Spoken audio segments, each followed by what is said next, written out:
In this video on my Niners, I'll be talking about the direction I imagine the offense is going to take to make a lot of noise in the playoffs. You know, Brock Purdy taking control of the entire team against the Titans, our run defense also getting run over against the Titans, and lastly, of course, because it is playoff time, we need to talk about the division and what that looks like. So let's get into it right now. How's it going, everybody? Welcome back today to another video on AJ's Yard. And guys, today it's week 15, Monday, and the season has kind of gone by really fast. And I just wanted to take a second before we get on to our remaining 3 games, which consists of the Colts, the Bears, and the Seahawks. The Seahawks game, they'll be wearing that sick jersey in the back there, and they're going to look so good in that. But that's besides the point. I wanted to take a second and firstly talk about this offense. I've been saying that this offense has a way to improve, but not really maybe mentioning it. And maybe this is the first time I saw yesterday where I see a path forward for this offense to really kind of hit its stride. Our wide receiver core has kind of been in flux kind of with a lot of people, you know.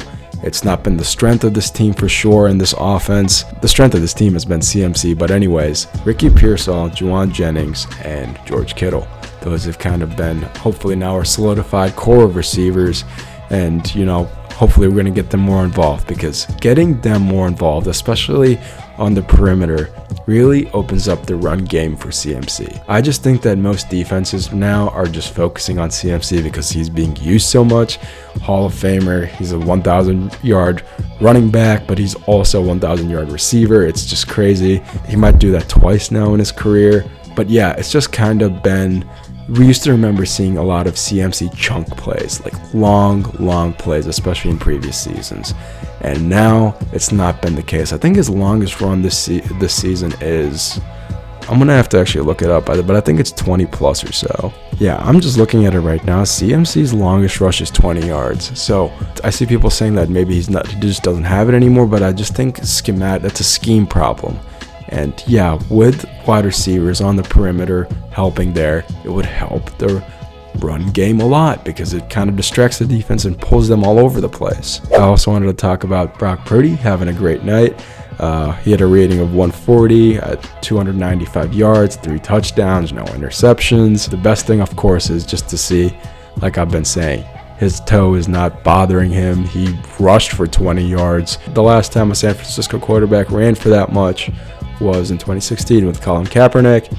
And so, yeah, great to see. Now, kind of shifting gears towards the defense, I didn't want to really talk about the pass defense. I do believe our corners and our linebackers are solid. It's, of course, the D-line that's having some issues. So we kind of got ran over a little bit last night. I was kind of watching the game in and out. You know, it's the Titans. I was not expecting the game to be particularly close. So I was kind of surprised it was sort of a 10-point game. That was mainly because Tony Pollard and Tyjae Spears combined ran for a total of 138 yards with 17 carries. So that equates to about, give or take, 8 yards per carry. So not really great at all. I would say that this is kind of surprising, but not really, because this defensive line has faced the brunt of the injuries they've had. And I kind of did expect at some point for this D-line to kind of start getting run over. So it's going to be interesting to see what Robert Saleh does, maybe load up the box to kind of just get more bodies in there, because I do believe our corners and our linebackers are okay. Of course, Fred Warner needs to be there. But yeah. Now, lastly, talking about the division, these are kind of the games I was actually watching a little bit more closely, and for good reason, because the Seahawks were down, I think, with 2 minutes left in the game. I think the score was, 15-16 or something. But anyways, yeah, I was hoping the Colts would just last out and beat the Seahawks, but Phillip Rivers ended up throwing an interception.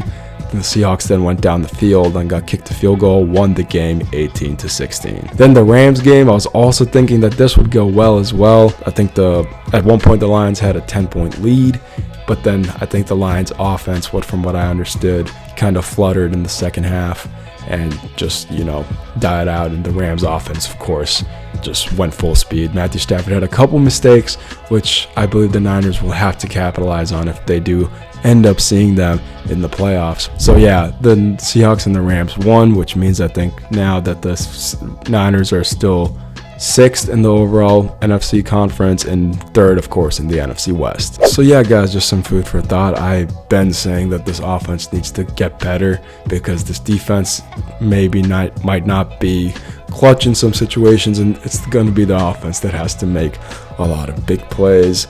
I will be at the Colts game next week with the Niners on Monday Night Football. Try to get some footage of that. It'll be a fun game to go see. I'll go see Phillip Rivers. I hope you guys have enjoyed this video, and yeah, take it easy, fam.